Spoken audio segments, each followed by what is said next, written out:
Well, after 10 grueling days, nearly 600 potential jurors, and more drama than in an entire season of The Wire, the Karen Read retrial is crawling forward in Norfolk County. And based on what we're seeing in real time, these courtroom tweets, this is no ordinary jury selection. It's a strategic war of attrition being fought foot by foot, question by question. So let's break down what's really going on behind the scenes and what it says about the future of high-profile trials in the social media age.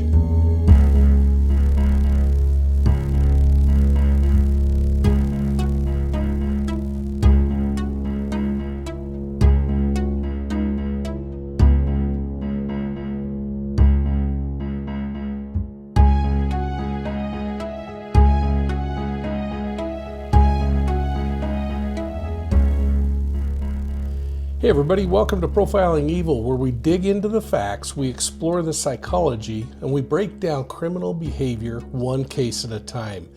Now, if you're into true crime without all the nonsense, hit that like and subscribe button and ring the bell. Make sure you've got notifications turned on, and please consider sharing us with your friends. And if you are interested in donating, go over to our website. Now, let's take a closer look at the Karen Read trial and the jury selection woes in Massachusetts. In just about every jury pool, the vast majority of potential jurors have heard about the case, and most have already formed opinions about it, and that's not surprising.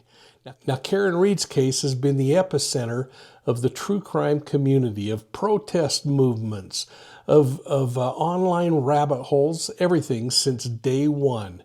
But here's where it really gets real. People aren't just aware of this case. They are passionate. They're polarized. And some are showing up with hardwired biases or even political baggage. Now listen, I know I'm going to get a few calls from a few people, a few emails. I'm just trying to play a level field here, folks, because some know the witnesses. Some of these jurors recognize the lawyers. Others claim financial hardship, medical issues, or they just plain are exhausted with the system. So here's the question that we need to ask ourselves. Is this level of public engagement through the true crime community helping us get to the truth, or is it drowning it out? In a world where Reddit threads, YouTube live streams, and protest signs get more eyeballs than the court transcripts, what happens to due process? Is it still as sacred as it should be? Or has it been co-opted by hashtags, memes, and mob mentality? Social influencers and media figures have turned this case into a cause. Some calling it a corruption cover-up, while others are waving the Justice for John O'Keefe flag. But who gets to define justice anymore? Is it the courts? Or is it the crowd? Maybe it's the clickbait. And let's not kid ourselves. This might be the new norm that we're going to have to deal with. Every big trial going forward is going to feel the heat of public opinion in real time. And depending on your perspective, that's either the rise of civic awareness or the next chapter in what feels like mainstreaming of thuggery, like it is in politics, or how we treat public servants. Sadly, maybe even how we treat each other. So yeah, this isn't just about jury selection. It's a pressure test for the entire criminal justice system. And in this game, we're not playing checkers, because this Karen Read game is all about strategy. It is a chess match. On the defense side, you have a powerful and aggressive team who's treating each juror like they're a potential time bomb or manna from heaven. They're watching body language, leaning in on the facial expressions they're seeing, and huddling after almost every response that's made by a potential juror. Karen Read herself isn't just a spectator. She's reviewing those documents. She's passing notes. She's highlighting sections and even offering breath mints for the team like a dugout coach during the Major League extra innings. And the bottom line, this team isn't trying to just fill seats. They're trying to build a wall around Karen Read that keeps out any whiff of bias, skepticism, or bad vibes. They, like the prosecution, want somebody who's going to agree with what they have to say. Now, speaking of the prosecution, on the other hand, they're sticking to a streamlined narrative. They say it pretty clearly. Karen Read backed her SUV into Boston police officer John O'Keefe, left him to die in the snow, and she's now trying to cover it up with what they see as a sensational conspiracy theory. And unlike the defense, which is raising major questions about law enforcement credibility or missing phone data and third-party suspects, the prosecution appears to be saying, hey, let's not overcomplicate this. They're anchoring their case in Read's own statements, which they plan to feature front and center as they open up in this case. And from what we've seen in the media, those statements might not be in her favor. Now, prosecutors have also made moves to introduce up to 41 different video and audio files of Karen Read, likely recordings in her own words that'll be used to paint a picture of guilt, poor judgment, or even panic. Now, the prosecutors are hoping that these unfiltered moments will resonate more deeply with jurors than theories about police corruption or dog attacks. Their approach seems to say, again, forget the drama, follow the facts. But here's the real challenge. In a case that's already overloaded with media noise, can a straightforward story cut through all the chaos? Because the defense is weaving a tale that touches every nerve in American culture right now. Abuse of power, institutional corruption, even the weaponizing of influence. The prosecution, by contrast, seems intent on keeping this thing clinical and narrow, which might work in their favor, or it could fall flat with a jury that's already soaked in public outrage and conflicting information. So the question's going to become whether the jury is going to trust the prosecution's version of events, just trust them enough to ignore the shadows that are being cast on the investigation, or the defense. And let's be real, this is no small task. We're talking about a case where everything has been under a microscope. The timeline, the forensic evidence, the behavior of law enforcement, and perhaps most damning of all, the accusations that the investigators protected their own. So when the defense claims the real killers were cops at a fellow officer's house, and then they point to a string of deleted texts and inconsistent statements and a cozy inner circle, it's not just a murder trial anymore. It's kind of a referendum on the justice system and on the prosecution, who's going to have to convince 12 people to put all of that aside.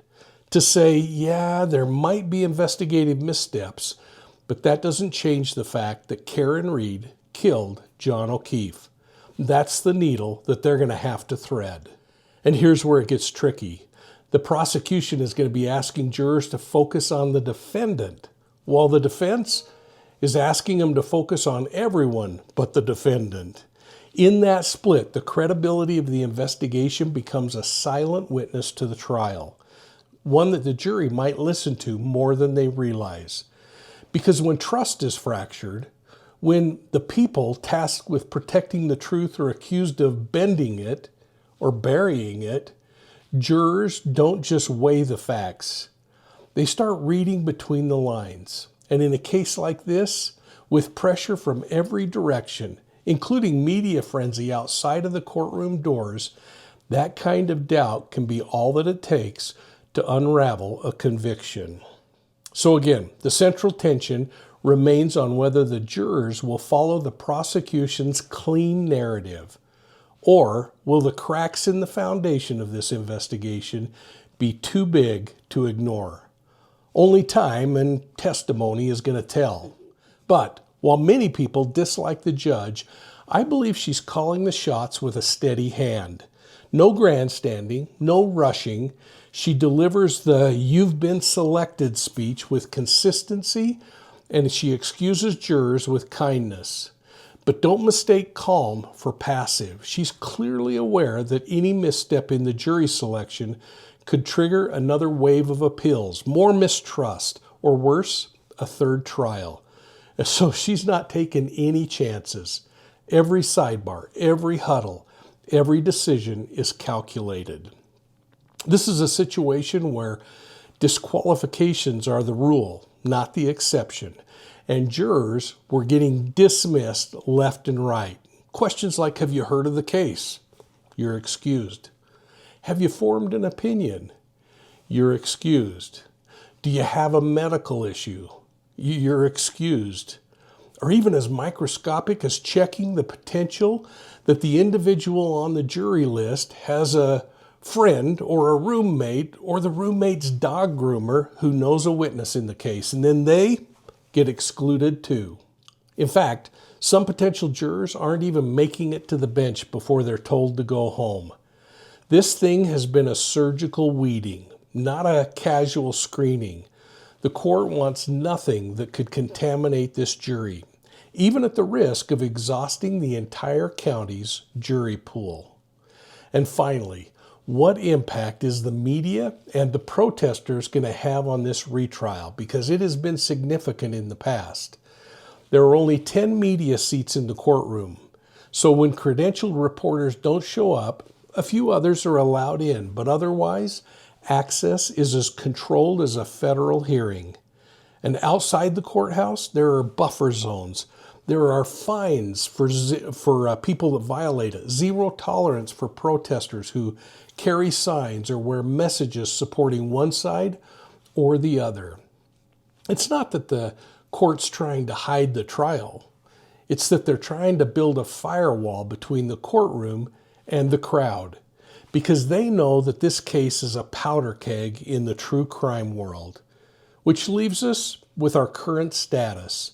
Jury selection has finally come to an end, with almost 600 jurors evaluated. Of those, 18 jurors have been seated, and April 22nd will be the opening statements for this case. This retrial isn't just a second shot at justice. It's a referendum on how justice is even supposed to work anymore. We're watching a slow, deliberate battle over narrative, influence, and control, and it's all happening before a single piece of evidence has even been presented in court. Is it frustrating? Absolutely. Is it necessary? Certainly is. Because when the court of public opinion has already handed down its verdict, the real court can't afford to make a single misstep. This case will not only test Karen Reed, but it's going to test the Commonwealth, including the credibility of the criminal justice system itself. So please drop your thoughts in the comments section down below. I'd really love to hear your take, and don't be shy about jumping into conversations with other people. Just keep it kind and constructive as we work through this case together. And thanks for watching Profiling Evil. I really do appreciate your support, and I hope that you'll check us out on Facebook, Instagram, YouTube, and Twitter. And if you like audio podcasts, please check out Profiling Evil's podcasts on your favorite podcast platform. And if you're hungry for more true crime, head over to profilingevil.com, where you can check out our story maps, including the Missing Persons and Unsolved Homicides crowdsource map. It's a global effort to shine light on forgotten cases. And while you're there, sign up for the BOLO, our exclusive digital newsletter. The only way you're going to get it is by signing up at profilingevil.com. And if you love true crime books, check out Deceived, an investigative memoir of the Zion Society cult, or She Knew No Fear, the true story of my great-great-grandmother's 1891 murder, and how I solved it more than a century later. Both are available signed and personalized on the website. So thanks again for your support of Profiling Evil. We'll see you soon at the next crime scene.